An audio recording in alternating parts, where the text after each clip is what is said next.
வணக்கம். ஆகாஷ்வாணி.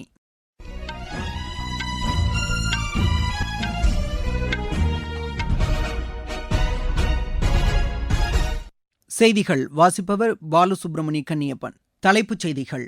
மத்திய அரசின் முயற்சிகளால் வடகிழக்கு மாநிலங்களில் முன்னெப்போதும் இல்லாத வளர்ச்சி ஏற்பட்டுள்ளதாக உள்துறை அமைச்சர் திரு அமித் ஷா தெரிவித்துள்ளார். உலகளாவிய நெருக்கடிகளுக்கு இடையேயும் இந்தியாவின் பொருளாதாரம் வலுவான நிலையில் உள்ளது என்று மத்திய நிதியமைச்சர் திருமதி நிர்மலா சீதாராமன் கூறியுள்ளார். கொள்கை சீர்திருத்தங்களும் நவீன உள்கட்டமைப்பும் முதலீட்டுக்கு உகந்த சூழலை மேம்படுத்தியுள்ளதாக மத்திய வர்த்தகத்துறை அமைச்சர் திரு பியூஷ் கோயல் தெரிவித்துள்ளார்.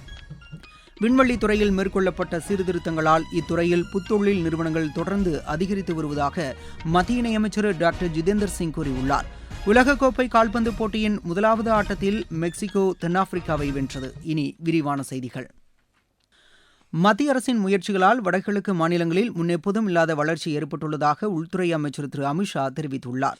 அசாம், நாகாலாந்து மாநிலங்களின் எல்லைப் பகுதியில் எண்ணெய் மற்றும் எரிவாயு தொடர்பான பணிகளை எளிதாக்கும் வகையில் மத்திய அரசுக்கும் இவ்விரு மாநிலங்களுக்கும் இடையே முத்தரப்பு ஒப்பந்தம் புதுதில்லியில் நேற்று கையெழுத்தானது.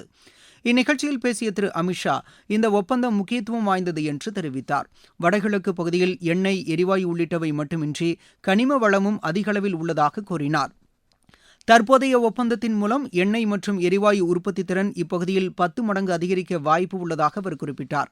2019 ஆண்டு முதல் வடகிழக்கு பகுதி தொடர்பாக 12 வெவ்வேறு ஒப்பந்தங்கள் கையெழுத்தாகியுள்ளதாக அவர் தெரிவித்தார்.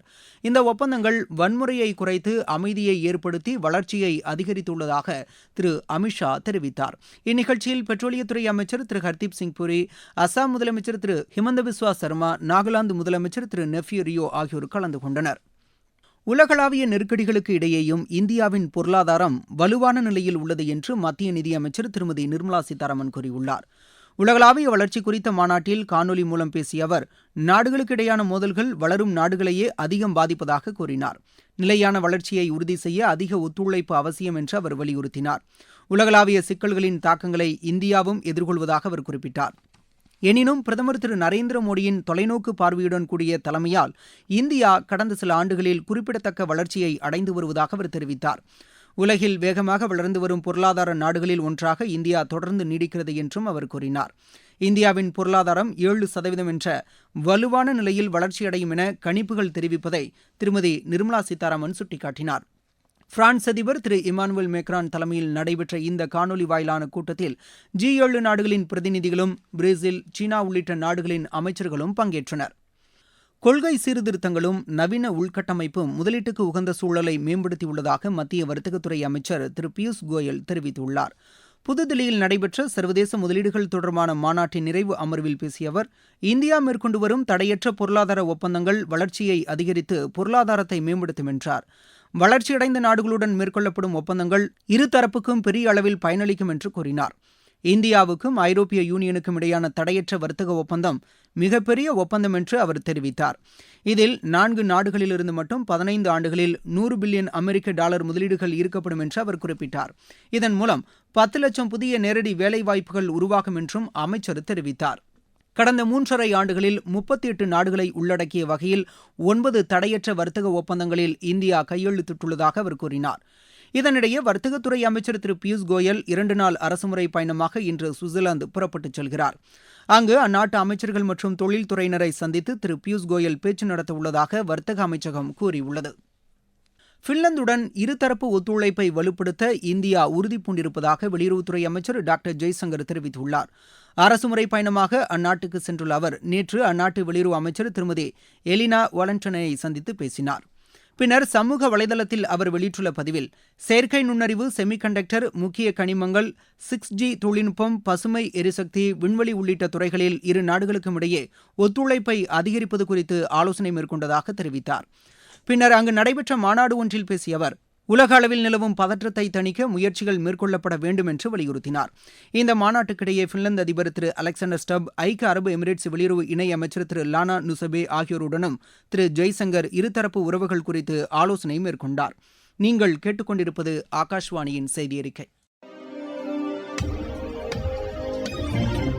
நேயர்களே, சென்னை அகில இந்திய வானொலியின் மாநில செய்திப் பிரிவு வழங்கும் சுழல் விளக்கு சனிக்கிழமை தோறும் காலை 7 மணிக்கு ஒலிபரப்பாகிறது.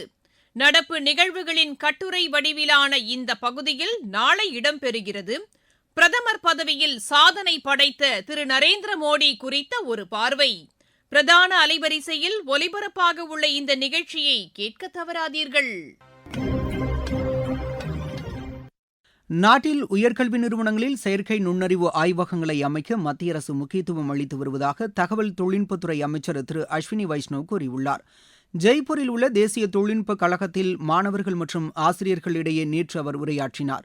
செயற்கை நுண்ணறிவை தொடர்ந்து குவாண்டம் தொழில்நுட்பமும் வரும் காலத்தில் முக்கியத்துவம் பெறும் என்று கூறினார்.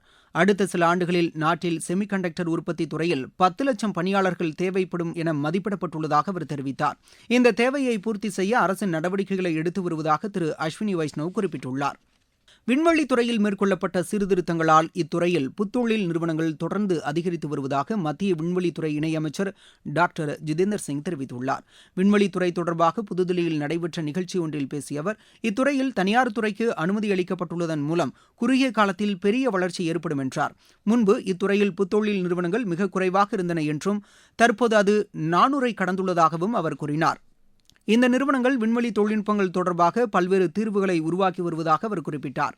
நாட்டின் விண்வெளி பொருளாதாரம் தொடர்ந்து அதிகரித்து வருவதாகவும் உலகளாவிய விண்வெளி பொருளாதாரத்தில் இந்தியாவை முன்னணி நாடாக நிலைநிறுத்த சம்பந்தப்பட்ட அனைத்து தரப்பினரும் அர்ப்பணிப்புடன் செயலாற்ற வேண்டுமென்றும் திரு ஜிதேந்தர் சிங் கேட்டுக் கொண்டார். நிலக்கரி வாயுவாக்கல் திட்டங்களுக்கு மத்திய அரசு முன்னுரிமை அளித்து செயல்படுவதாக அத்துறைக்கான மத்திய அமைச்சர் திரு கிஷன் ரெட்டி கூறியுள்ளார். ஹைதராபாத்தில் இது தொடர்பாக நடைபெற்ற நிகழ்ச்சியில் பேசிய அவர், இந்தியா உலகின் 2வது பெரிய உற்பத்தியாளராக உள்ளது என்று கூறினார். இத்துறை சார்ந்து பல லட்சக்கணக்கான மக்களின் வாழ்வாதாரம் உயர்ந்துள்ளது என்று அவர் தெரிவித்தார். நாட்டில் மின் உற்பத்தி பெருமளவு நிலக்கரியை சார்ந்துள்ளது என்று அவர் கூறினார்.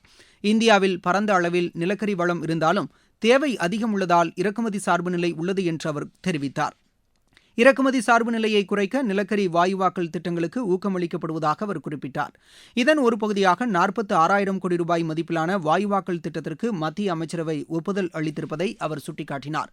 இத்திட்டம் நாட்டின் எரிசக்தி பயணத்தில் திருப்பு முனையாக அமையும் என்றும் பெரிய அளவிலான வாயுவாக்கல் திட்டங்களுக்கு உத்வேகம் அளிக்கும் என்றும் திரு கிஷன் ரெட்டி கூறினார். பிரிக்ஸ் வேளாண் அமைச்சர்கள் கூட்டம் இந்தூரில் இன்று தொடங்குகிறது. 2 நாட்கள் நடைபெறும் இக்கூட்டத்தில் வேளாண் துறையில் ஒத்துழைப்பு, சந்தை வாய்ப்புகள், மண்வள வேளாண்மை உள்ளிட்ட பல்வேறு அம்சங்கள் குறித்து விவாதங்கள் நடைபெறவுள்ளன. பிரிக்ஸ் நாடுகளின் நகர்ப்புற வளர்ச்சி அமைச்சர்கள் கூட்டம் புதுதில்லியில் நேற்று தொடங்கியது.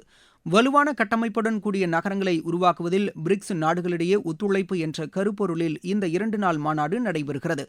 இதனை தொடங்கி வைத்து பேசிய மத்திய நகர்ப்புற வளர்ச்சித்துறை அமைச்சர் திரு மனோகர் லால், இந்தியாவின் பிரிக்ஸ் தலைமைத்துவத்தின் கீழ் நகர்ப்புற மேம்பாட்டில் வலுவான ஒத்துழைப்பிற்கு முக்கியத்துவம் அளிக்கப்படுவதாக கூறினார்.